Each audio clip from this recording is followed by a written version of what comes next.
I need to put a book under my computer so that it doesn't burn my legs. Great, let's get started with the summer is officially in effect in the Bay Area edition of the OpenZFS leadership meeting. We have a pretty full agenda this week. Hopefully we'll have time to get through, but if not, we'll tackle it next week or offline. So the first thing I wanted to mention was the OpenZFS conference. Karen's on. So Karen, you can correct me if I say anything wrong here or jump on. Do you want to go ahead and just kind of overview what we're going to be doing? Sure.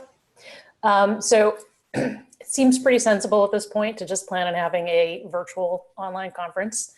Not sure very many people are interested in traveling or getting together in large groups this year. So that's what we're planning to do. Current schedule is to have it at the end of September.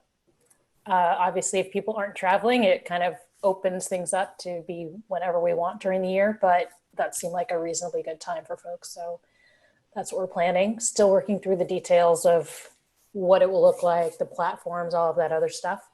But we'll be kicking off the request for talks pretty soon in the next couple of weeks. Anything else? It'll be the same format roughly of talks one day, hackathon the second day. Yeah. So I'll look for an email from me in the next couple of weeks looking for talks. I'd love to hear about, and I think the audience in general would love to hear about new features that people are working on or work that you've done in the past year or two that we haven't covered at previous conferences, as well as talks from people using ZFS or deploying ZFS in interesting ways. All those would be very welcome. And I think, hopefully with the online conference, we'll get kind of a larger, broader audience of people who are, interested in ZFS, but not interested enough to get on a plane and fly to San Francisco and stay in a $500 a night hotel, given relative to their financial situations. So I think that could be really good. And we're going to try really hard to replicate the social and one-on-one aspects of the conference, because I know that's really a lot of the draw for people is to get to chat with and other people in the community, and also kind of overhear conversations and hear, oh, like I heard so-and-so was talking about such and such. That's cool. I was interested in that too. I didn't know they were doing that. So we're investigating what kind of tools that we can use to try and approach what we normally can get out of the conference. Go ahead. Oh, I was just going to say, I know that some folks are attending BSDCan and some other conferences. Certainly people who are, Matt and Paul and others who I work with all the time will be getting information from them about what went well and what didn't go well with the tools, but definitely would love to hear from folks about like, oh, this was a shit show, or, like this was amazing. You should try to replicate this. That would be super helpful. Yeah, both tools and kind of format. Yeah. Because I think like things that people built into their schedule or whatever in order to try to bring more community into this online forum. Cool. But yeah, as Karen said, we're going to aim for similar format to last year. So it'll be, approximately similar, but just, in some kind of virtual online tool where the first day will be all like, prepared talks with Q&A, with some kind of hallway interaction. And then the second day being mostly hackathon. And I think that the hackathon will be, we'll need to have a little more structure around helping people to organize it. But people working in kind of groups of 1 and 2, we probably all know sort of how to do that online at this point. So hopefully that part at least will feel familiar. But the rest of it will be a new experience for me at least. Cool. Any questions about the OpenZFS conference this year? Yeah, Alan, we're definitely looking forward to seeing how that works for BSDCan about the pre-recorded talks. and Yep. what we can replicate there. It starts live tomorrow for the Postgres conference, run by the same people as BSDCan. So hopefully we can learn last-minute lessons from that and apply them to BSDCan, and then maybe again to OpenZFS. Yeah, great. Cool. All right. So the next topic that I have is the rebuild pull request. Brian, can you talk about kind of what that project is and what you're looking for from folks? Sure. This is actually a bit of work that came out of the draid pull request that's been up for a while now. As part of that change, there was a desire to have a fully sequential rebuild in ZFS, more like a traditional rebuild instead of the resilver, where you go through the device strictly in LBA order. So this was pulled out of that pull request and reworked a little bit as preparatory work so we could get it in. The big advantage for draid here is we can get the significantly faster rebuild times with the draid work if we know which devices we need to rebuild. Right? We don't have to rebuild the whole pool. But as it turns out, we can also use the same logic for mirrors. So the pull request as it stands is a implementation of that adds a new command line option to zpool replace and zpool attach, where you can request this sequential rebuild. And it only works for mirrors, like I said, but it'll go through and basically looking just at the space maps, sequentially walk the entire allocated space and issue reads to force rebuilds for the mirror devices. The pull request is up now. There's some performance numbers in it. The bottom line is it performs as well as resilver for large blocks, and you see a pretty nice performance bump if you've got a pool full of small blocks. And they're reasonably well packed, right? That there aren't spaces between them, so you can get large IOs. So it'll issue larger IOs that span multiple blocks without the need for like the resilver, the sequential resilver work that was done a couple of years ago. There's a lot of this sorting in memory to achieve a similar effect. This works the same way, except it doesn't need the in-memory sorting because we're just walking the space maps on disk. So everything's up there now, and we're just looking for reviewers and feedback on it. So any feedback on that would be welcome. I don't have the pull request number handy off the top of my head, but everything's there. Cool. 10349. 10349. Any feedback would be welcome. There are a couple things a little different about it compared to a normal resilver. I guess the big one is that because it only operates at the top level VDEVs, you can actually have multiple of these going on at once, unlike a normal resilver, which is a pool-wide operation.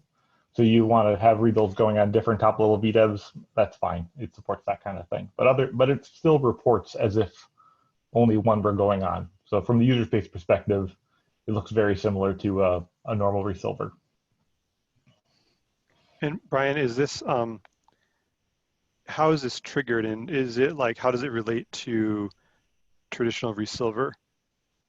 Like, is it a totally separate operation that you just do manually, or is it integrate somehow with the existing stuff? So the original version of the code integrated with the existing stuff, but it was reworked to basically be its own standalone infrastructure.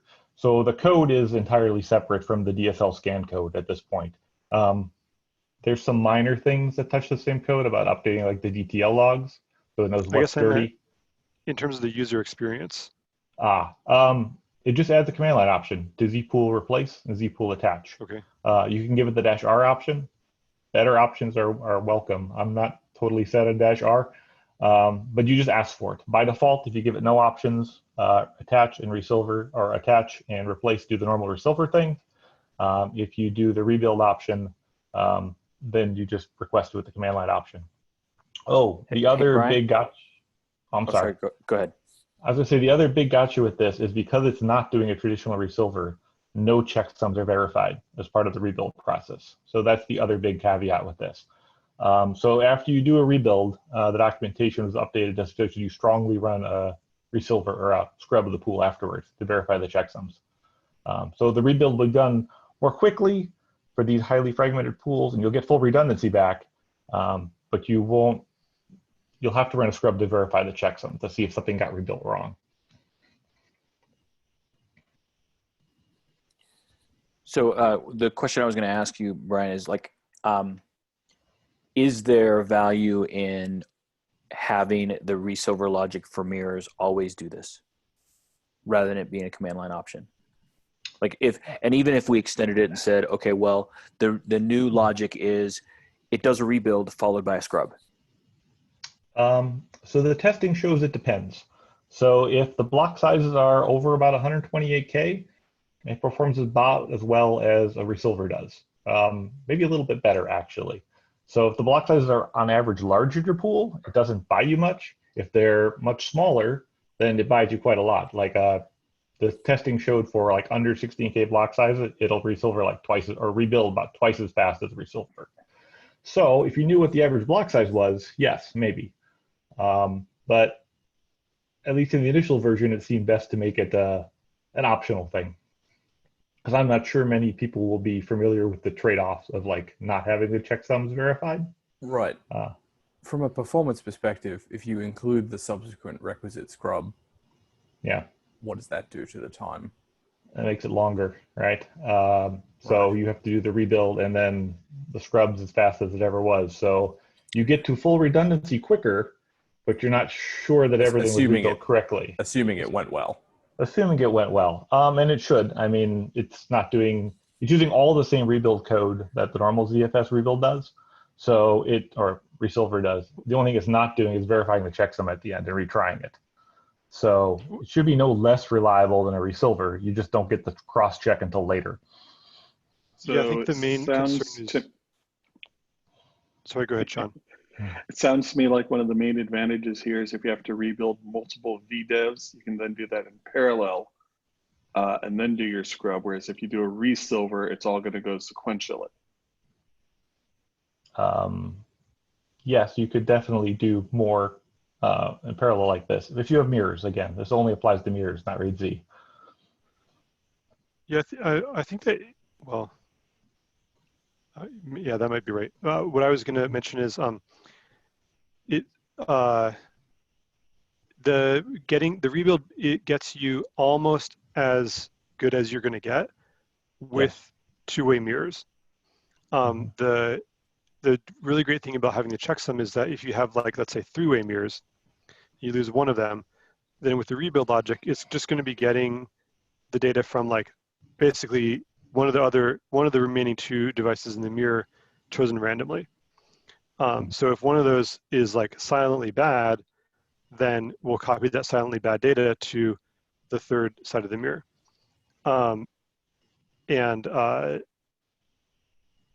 But like it's rare to use three-way mirrors, so this seems like a very reasonable thing to do. So in the two-way mirror case, you would, like, if you had hit that specific problem, you'd just be screwed. That block's gone. Yeah, but it's like, we can't do any better because the block is like you only have one copy of the data, and it's bad. So that is what it is.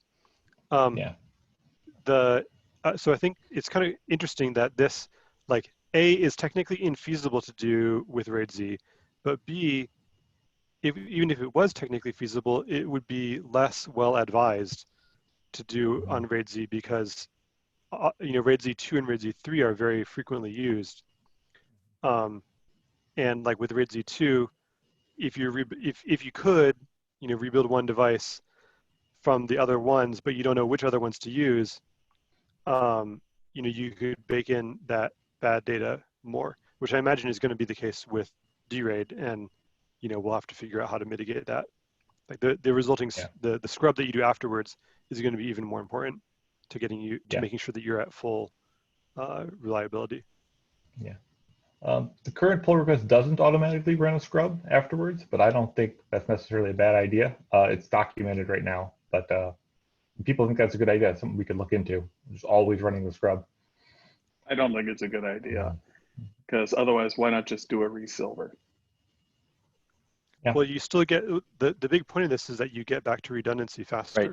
Exactly. I mean, if that's what you get care back about. to redundancy faster, and I feel like if it's recommended, might as well kick it off. If somebody thinks, oh, like the performance impact of doing that scrub, I don't like it, they can always cancel it. They can add a flag. We can have a ZFS or ZPool replace, -- rebuild dash scrub. dash no later scrub, you know? Yeah. Yeah, because the downside is you don't do a scrub, and then months later you find out you have corruption. Yeah, it seems like having the default recommended thing be the actual default is a good idea. Well, the only tricky bit there is like you might have multiple of these running, so we'd have to keep track of them a little bit. I guess when the last rebuild finishes, you could kick off the Yeah, scrub. when the last one completes, then you kick off the scrub. Yeah. I could definitely look into adding that to the pull request and, I don't know, maybe adding a property or a flag or something like that. Yeah. Cool. Thanks, Brian. I think that's really exciting. I mean, one of the definitely rebuild time is a problem. Yeah. More acutely on RAID Z, which this doesn't address, but at least this is a step in the right direction. Yeah. And like I say, we pulled this out of the D-RAID work, so we hope to follow up with that. This was just a big chunk of that code. So that's good thing is it makes the D-RAID code a lot smaller, the pull request at least. Yeah, the code review, that'll be nice. Yeah. Cool. More questions for the rebuild?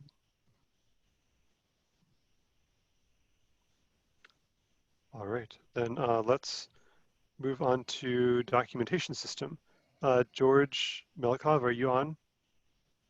Yeah.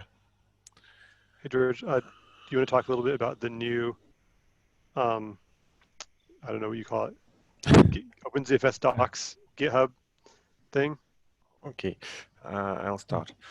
So we have a problem in our project that our documentation is very fragmented now. So we had ZFS on Linux wiki, we have OpenZFS.org media wiki, and other things. In addition, we have man pages now in main doc format.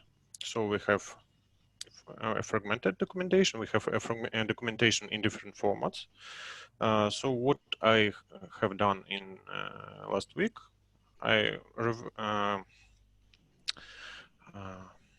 moved our wiki to an RST format and built it with Sphinx. We moved it into new repository, added some automatization to build it, so we can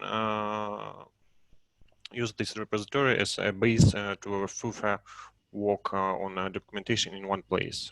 So I wanted to propose this third and ask for some review or some thoughts about this topic. Maybe as someone has I think some thoughts about format. So just so I can understand kind of what the goals are of the changes that you're making, in the short term, you're talking about replacing the ZFS and Linux wiki Yes. with this new thing. And is all the content from the wiki already moved over? Yes, Cool. all of the content. And then what are your plans for documentation dominance of the OpenZFS world? Like, do you envision that this will eventually will move other content onto this, and that it'll be able to replace, the OpenZFS website, the man pages, other things that you mentioned? My thought was that the best thing we can do is to replace everything with it. So we can include everything from MediaWiki. We could include man pages too, or revoke them. I've already looked at the question about formatting them in RST2, because it's the problem here. So we can manual pages. Yep. Could we not do that though? That's the question. So we have already man pages in different formats, mandoc and trove, as I remember, if I remember correctly. So it's the problem which we have to resolve. Yeah, Joshua, what's what problems do you see with doing that? I just feel like mandoc works everywhere for manual pages. Feels like it would be good to keep the manual pages in the mandoc sort of format as much as possible, and like the trough stuff move towards mandoc. I mean the original pages were in trough because they came from DocBook, I think, a million years ago. There was a mechanical conversion to trough that didn't work very well, and we've been cleaning that up ever since. And mandoc, the new stuff is mandoc,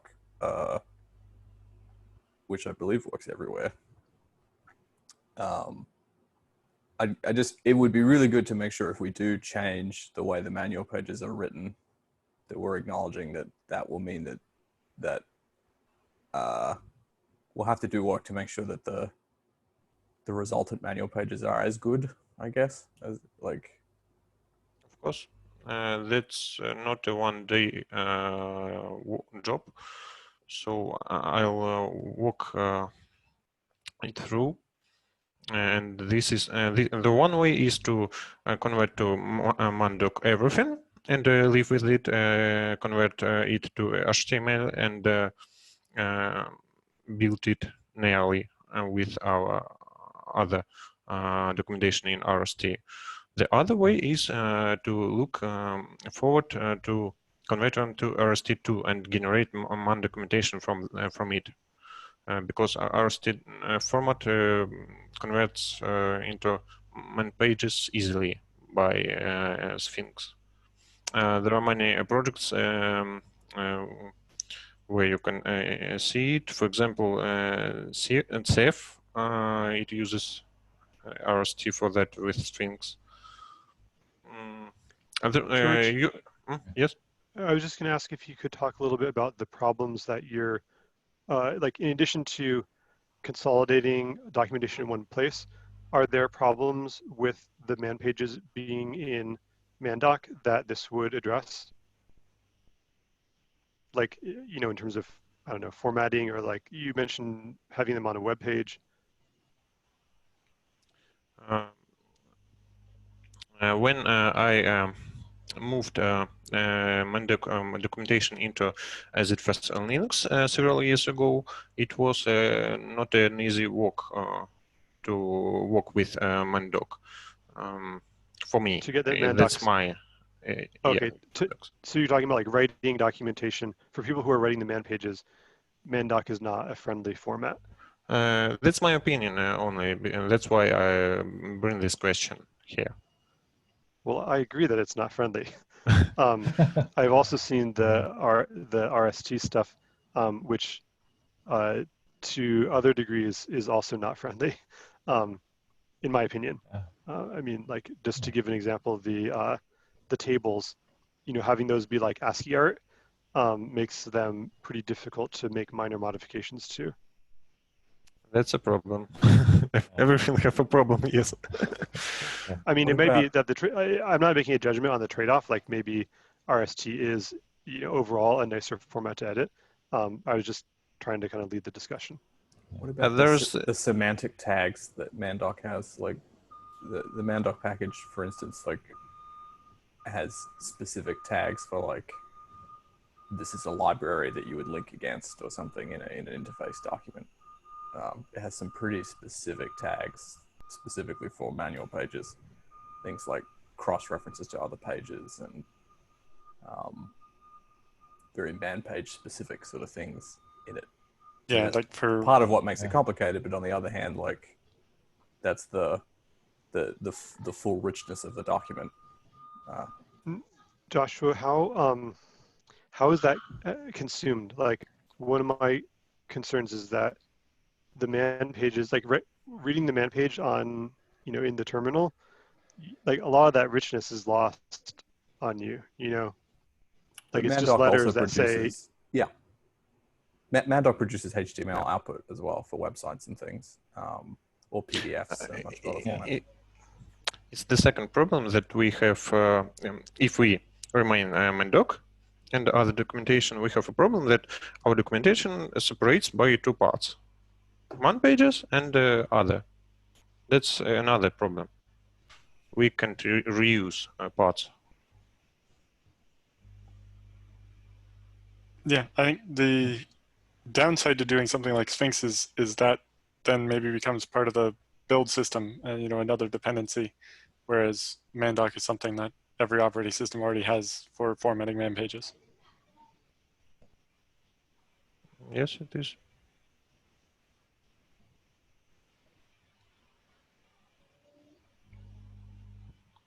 So to come with something, I I think that now we should not do any fast moves, of course, but I want to look in this question further.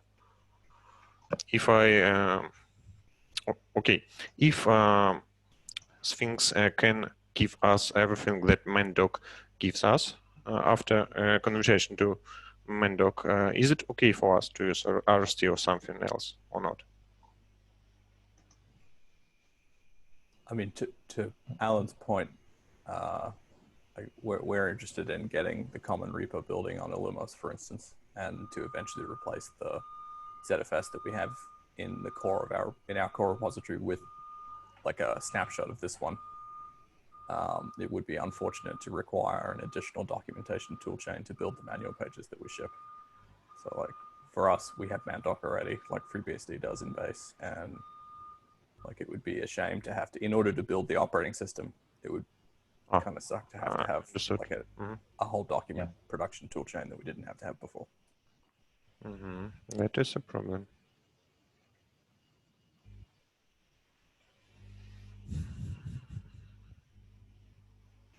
Are there good? Yeah, I was Go going ahead, to say, Brian. are there good tools out there to convert mandoc to HTML pages? Are we happy with the quality of those tools? Go ahead, confess. I had originally thought we would stick with the original mandoc pages and just convert them, you know, either through the CI or something to post on the website.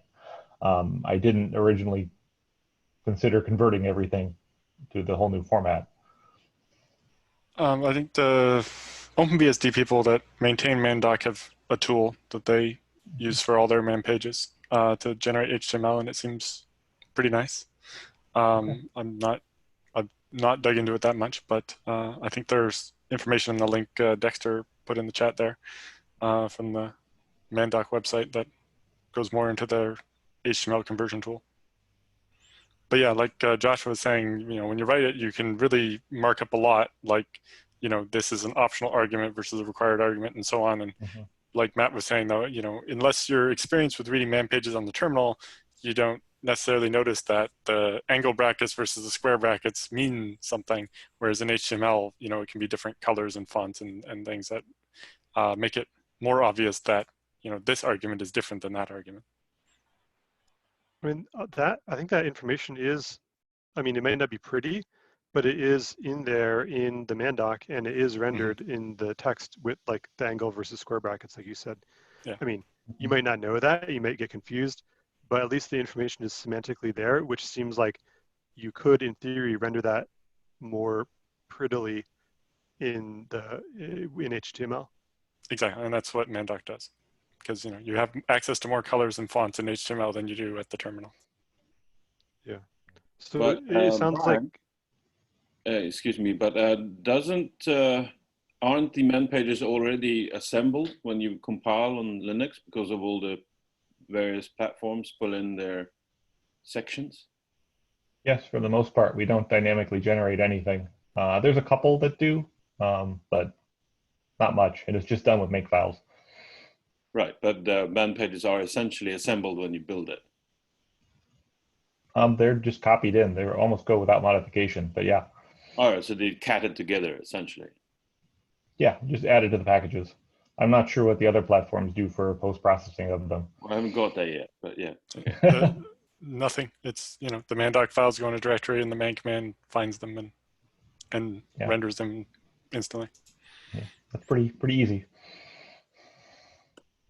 So it sounds like for man pages, there's really a lot of things to consider, especially, you know, since we already have something that we have that mostly works, that some people love and a lot of people are familiar with. Maybe nobody loves it, but at least a lot of people are familiar with it. And it doesn't require Python as part of the build system, which would be the assembling block for FreeBSD. Okay, so it sounds, I'll just convert it I won't convert. I'll generate it by Mandoc itself, HTML pages, and we're good to go with it. Okay. Sounds good. okay. And then you also mentioned the OpenZFS website, which is MediaWiki now. I think I'm definitely open to, exploring a different platform to host that. There's a bunch of content on there, but it is very spotty and inconsistent in terms of quality and accuracy and how up to date it is. So, my biggest concern with it is the content, not with the mechanism. But if switching to this other mechanism and formatting helps us to get more contributions and help us to keep the content up to date, I think that'd be great. I think using GitHub and pull requests, regardless of the actual format, would be wonderful. Because I think we will get more people contributing than on the MediaWiki. So I think that's good. With the wiki, we had the problem with spam accounts and just, who has right access and so on. Whereas with GitHub, you have the pull request process lets somebody else maybe just spot check it before it goes in. And, it's not another account somebody has to try to get and so on. So I definitely agree that the GitHub-based thing that you've built here is exactly what we want for basically all the other documentation. As a brief experience report, we did something very similar with Illumos. We had a I think it was Confluence wiki thing, and it just, I agree, not focusing too much on the mechanism is important, but I think that just, if we look at all of the times there's been a wiki, they always end up with just a lot of spottiness and then a lot of out-of-date stuff. And I have to wonder if there is not something about them, the way that people interact with them, that leads to that. And then we converted to not Sphinx, but something very similar, make docs or something. And so we chucked out the wiki and we copied just the parts of the wiki that were actually correct into a GitHub repo thing. And that's how we generate that part of the site now. It's gone very well. So I agree that that's a good plan. Cool. Thanks for that experience, Joshua. Yeah, So FreeBSD in the process of doing the same thing, replacing our old docbook-based documentation with a Hugo-based thing that builds documentation, and so that people can edit it with GitHub instead of having to learn Mandoc to contribute documentation. And we expect to get a lot more contributions that way. Yeah, definitely, lowering the bar for documentation so that we get a lot more drive-by contributions is exactly what we want for documentation. And having the wiki doesn't really enable a review process, generally speaking, either. Whereas at least PRs, you kind of get, people can look at it as it goes past, which is good. Definitely. So in terms of moving forward with the OpenZFS web page,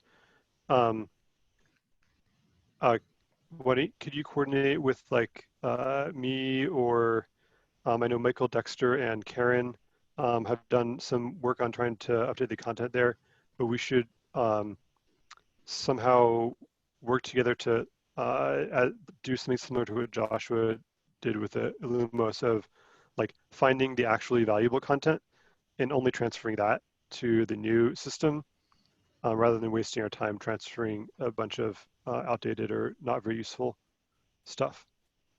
I agree, we're okay. Cool, thanks. Thank you. Other questions about the documentation system before we move on? All right. Thanks everybody for feedback. Yeah, thank you very much, George, for making this happen, for both having a good idea and especially for implementing the good idea, because I know this is something just to give an example, how many years did we talk about, how many years went by where we said, hey, really at a hackathon, we should split the ZFS man pages out into one man page per subcommand. And everybody thought it was a good idea and nobody did it for years and years until somebody did do it. Now it's wonderful. And we're all saying man, I should have done this years ago because it's great. At least that's what I'm saying to myself. So I really appreciate you picking this up and pushing the ball forward despite you know, I'm sure it being a bunch of work and perhaps not appearing to be glamorous, but I think that it is super useful and helpful to the community. So thanks a lot. Absolutely. Cool. So the next topic I had was about POSIX AIO from Matt Macy. Matt, are you on the call? I don't see his name. Well, I think this is a good question to get feedback for the work that he's doing. So I'll go ahead and ask if folks have feedback on this. So I think Matt is working on the async DMU work, which was started by SpectraLogic years and years ago. He's working on bringing that to OpenZFS on Linux and FreeBSD.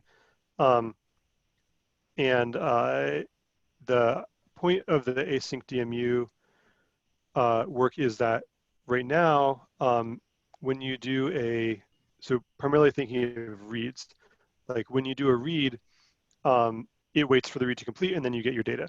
And your thread is stuck there while ZFS is kicking off its ZIOs or whatever. So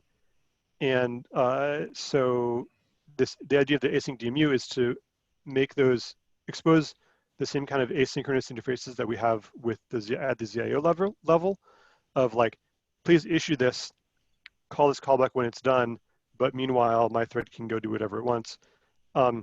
Exposing that kind of interface at the DMU level, so you can say, please read this object at this offset and call this callback when it's done. So I guess Matt was planning on hooking that up to zvols because the interface into the zvols already kind of looks like that in terms of being asynchronous. POSIX, read system calls can't take advantage of this because the whole system call works is like, you do the read system call, it sits there until you have the data and then you return. But there's a POSIX AIO, asynchronous IO interface that could be hooked up to this async DMU interfaces. So his question was basically, is it worth it? Like, is anybody using POSIX AIO or interested in using POSIX AIO, have any experience with it that could kind of give him feedback as to if it's like, if nobody knows, nobody cares, then it sounds like he won't do it. But if people are like, yeah, that would be great if ZFS, worked right with that, then I would use it. Then he would prioritize that. So open the floor to comments or experiences or requests about POSIX AIO. Yeah, there was an entire lack of response, yay or nay for it. All of the stuff I know that used POSIX AIO was on Mac OS, unsurprisingly, and it kind of got switched to using normal POSIX IO when Apple added their easy threading library. So if I recall, actually, can you guys hear me? Yes, we can. Okay, I wasn't actually planning on speaking, but so I'm actually the guy whose fault it is that we do AIO this way. And yeah, originally when I was implementing this, I looked at the spec and I was like, well, I can do this two ways. I can just do a compatibility shim, which will make certain database people happy, as they had been going and saying, give us AIO, please. I think it was the MySQL people and a few others, as the default configuration required it, and they had to disable it, and it was just a huge pain for them. So I was like, I could do it this way, or I could hook into a DMU. And at the time, hooking into a DMU was so much work, I was like, let me just do a compatibility layer. So that left us with the current situation. My opinion back then was that the way forward is to hook into a DMU where you would get a call, where you would have a callback and have that basically be called in order to finish the AIO when the ZIO completes. But I never went with it from there. Maybe that helps. Thanks. I saw a comment from Andre. I also, go ahead. Yeah, sorry. I also wanted to mention that Penzura uses AIO for Samba accesses, and basically it gives better performance than using regular POSIX IO. But at this time, AIO in FreeBSD is implemented by using a special pool of threads.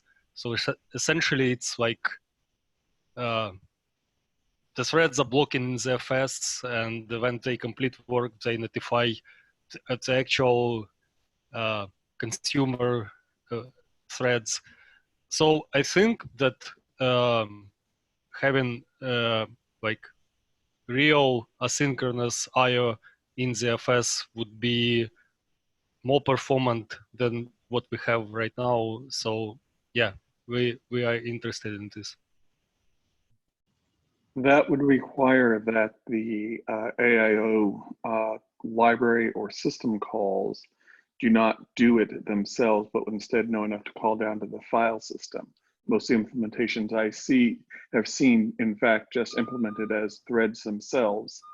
And it's implemented at the system call layer, not at the VFS layer. Yes, that's correct. So that needs, Raises we need to figure out how to hook it. Yeah, yeah. I forget the details. The walls are natural. I was going to say, I forget the details for Linux, but I think it's actually inverted. I think the sync calls are implemented on top of the AIO calls for Linux. So like Richard was saying, we've kind of, if we were to implement it well, is that not the case? Well, basically we have two sets of system calls, one for the normal POSIX, another for AIO. So basically we don't have one running through the other. Okay.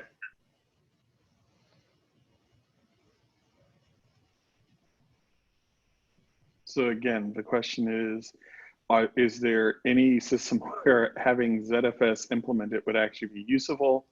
I think Matt actually added a VFS op for it.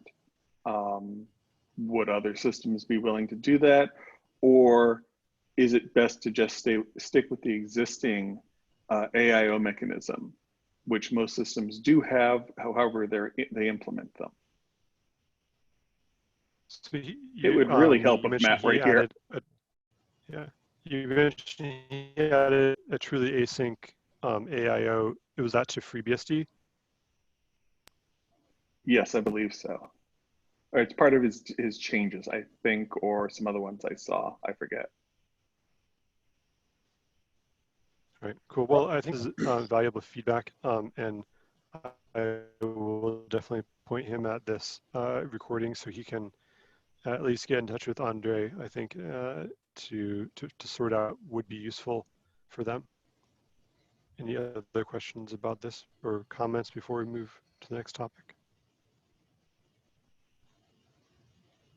All right.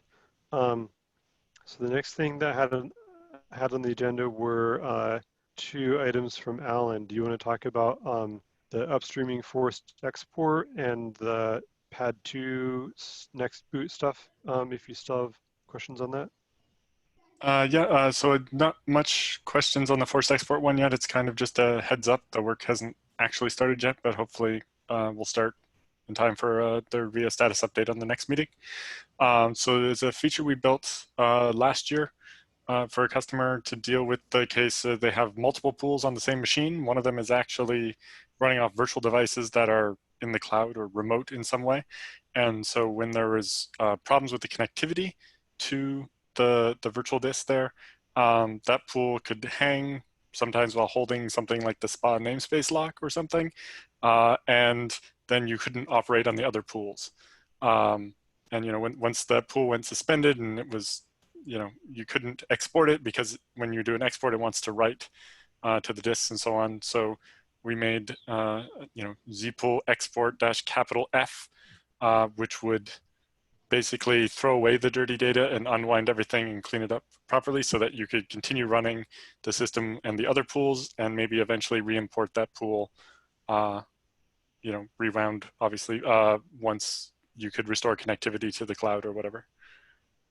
And it had the support for dealing with canceling send and receives that were in progress as part of it, because that was the main use case of the remote pool, was basically receiving backups and then storing them in the cloud.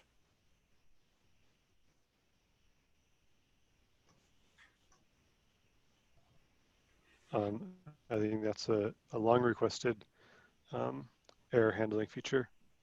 Yeah, it'll be a little bit of work since a number of things have changed since the original work, especially send and receive with raw and redacted changed quite a bit of those files, but we'll be working on that.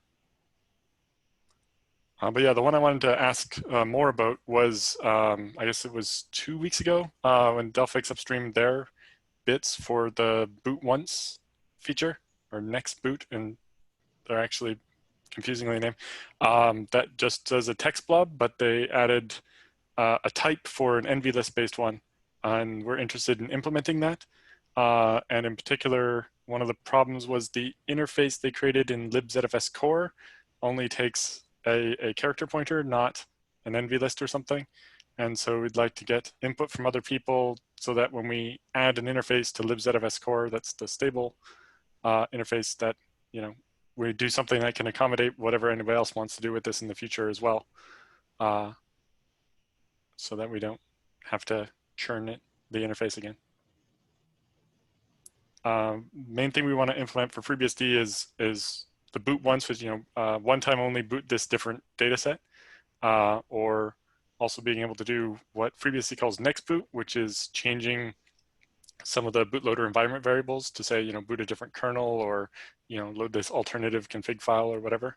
And possibly also some of the other logic that Delphix implements is by just passing down a config file as a text blob, but in NVList, like the boot failure counter and so on.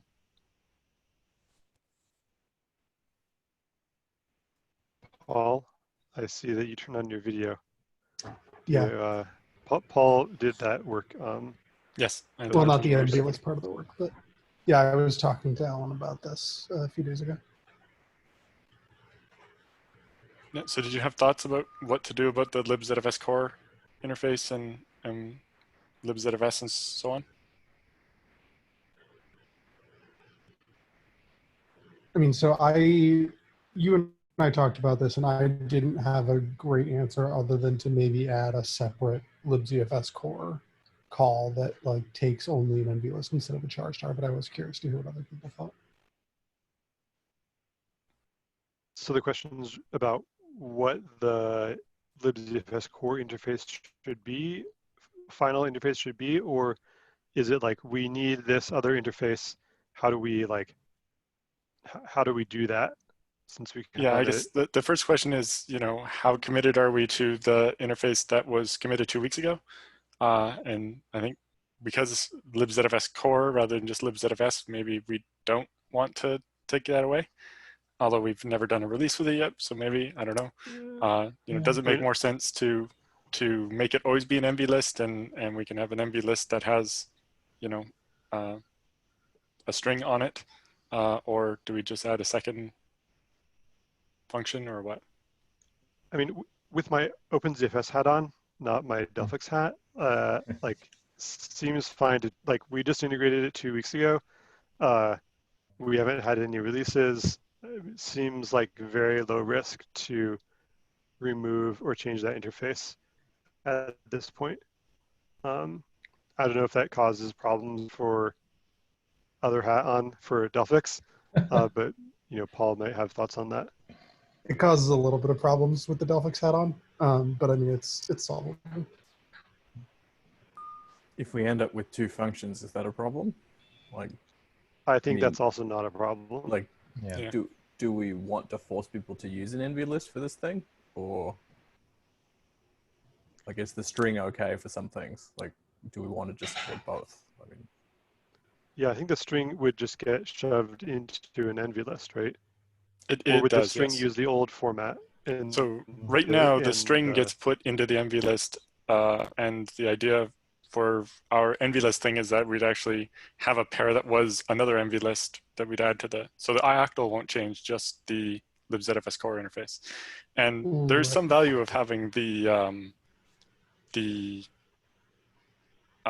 text, char pointer version for the thing you expose to user space, because it means the program consuming it doesn't have to be able to construct an envy list. Although if they're dealing with libzfs, they might already be used to that. Yeah, I feel like this is probably minor enough that we could work it out in code review. I think that having to, I know people have resisted this, but I am totally fine with like just having a bunch of function calls. Just, you can call it underbar blah blah blah underbar envy list, or blah blah blah 2, blah blah blah 3, blah blah 2 4. underbar simple. Or something to that effect, yeah. So, especially as long like as it's if documented as being clear what the trade-offs are, and we're happy to support it, then it seems kind of fine. Yeah, I agree. Okay, thank you. Cool. Did you have other things to discuss on those? One comment for my Gen 2 hat on.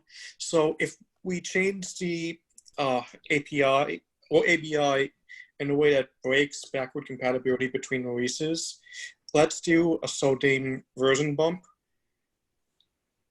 Otherwise, it could cause problems in theory with distributions, although I'm not sure if anyone is actually hooking into it for that to be an issue. But it's just something that downstream people usually like to see, especially since our package manager depends on that in order to install backwards compatibility in certain instances.